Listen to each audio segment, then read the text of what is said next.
Hello everybody and welcome to another episode of Minecraft Disney World. Today we're here in Epcot and Future World outside of Test Track, but since we've covered Test Track in the past, we're actually not going to take a look at the history of Test Track. We're going to take a look at the history of the ride that was here before Test Track. And of course, to Epcot fans out there, they know what I'm talking about. I'm talking about the World of Motion. Now, the World of Motion has a very interesting history because, like many attractions, it has a history that goes beyond the parks and predates the parks somewhat. Not so much as like some other rides that might have been built first in Disneyland, but it does have some tie into a little bit with the New York's World Fair. So, the World of Motion was an attraction that opened on opening day in Epcot, October 1st, 1982, and it ran all the way up until January 2nd, 1996. And at that point, it closed down and was turned into what we know today as Test Track. It was sponsored by General Motors the entire time. And at this point, it was called the Transportation Pavilion. Something Epcot really did was they would have these different pavilions and put the attractions in them, and only seldom was the name of the attraction and the name of the pavilion the exact same thing. And if you've never heard of World of Motion and you've never been on World of Motion, what it basically was, if you were to sum it up very shortly, is that it was like Spaceship Earth but for transportation. It was a slow omni-mover system that took you through the history of transportation on Earth that went all the way up to present day and even speculated as to what transportation would be like in the future. It was almost also like a comedy version of Spaceship Earth, whereas Spaceship Earth has a very serious and realistic take at the history of communication. World of Motion was more of a comic-y, cartoonish look at the world of transportation.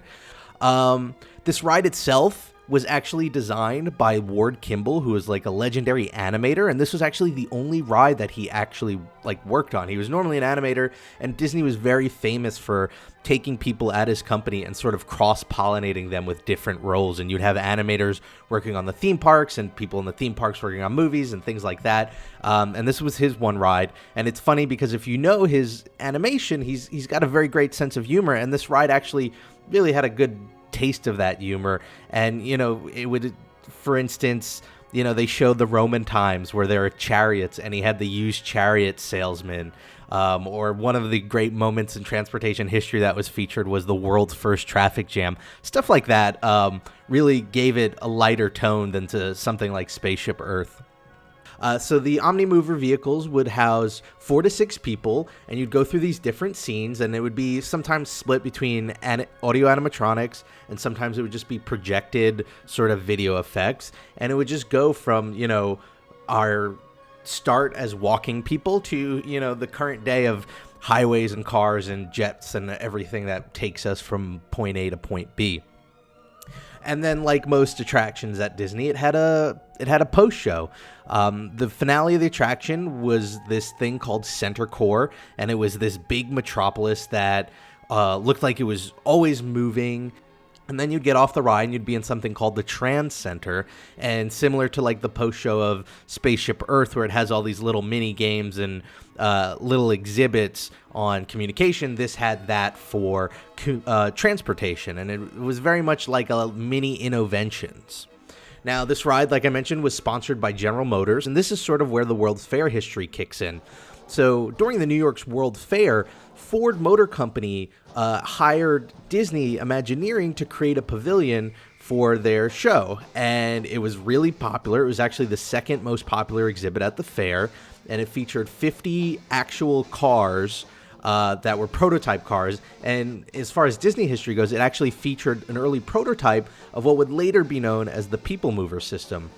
So that was really successful, and what General Motors wanted to do was compete with that, so they jumped the gun and right off the bat signed a 10-year sponsorship to sponsor this ride so that they compete with Ford, and that's exactly what they did. But unfortunately, business started to drop for General Motors, and after their second sponsorship deal ended, what they did was they switched over to an annual 1-year contract for the ride. And during those sort of that communication and that getting that deal together, there was a suggestion to just take out the ride, gut the building, and create a whole new attraction that would just solely focus on automobiles. And that sort of stuck with GM, that sort of stuck with Disney. They took that idea, they ran with it, and that's sort of what we saw turn into Test Track today.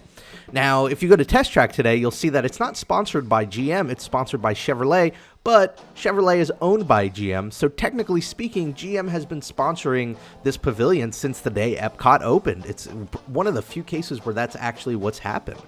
And then finally, regarding the ride, I think one of the most well-known parts of it is its theme song. It reminds me a lot of If You Had Wings in the sense that it had a song that was very repetitive and got into your brain and was like an earworm, and it was called It's Fun to Be Free. It was written by X Atencio, which I'm sure I mispronounced, but he's the person behind Yo-Ho, A Pirate's Life for Me, and Grim Grinning Ghosts. And it was also co-composed by Buddy Baker, who's a pretty famous Disney composer.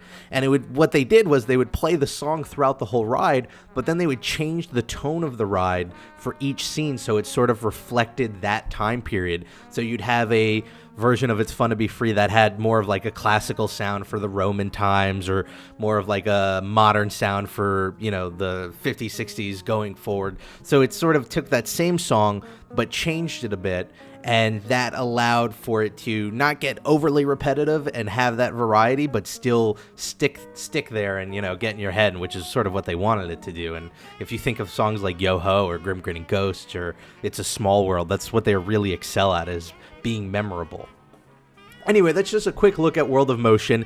It was a fantastic ride. I personally have very vague memories of it. I was very young when I rode it. It closed in '96, so I was a little kid. But I do remember enjoying it, which is no big surprise because Spaceship Earth is one of my favorite rides, and they were very similar attractions. And it was very representative of what Epcot was supposed to be about, which was entertainment and education. Anyway, if you like this video, you can follow me on Twitter. I'm at Rob Plays. I'm Rob Plays That Game on Facebook and Instagram. But most importantly, if you want to support the channel and you enjoyed the video, the best thing you could do is tell a friend. Maybe they'll enjoy these videos as much as you did. Anyway, whatever you do this week, make the most of it because it makes it that much better. And I hope to see you all next time for the next episode of Minecraft Disney World. Bye, everybody.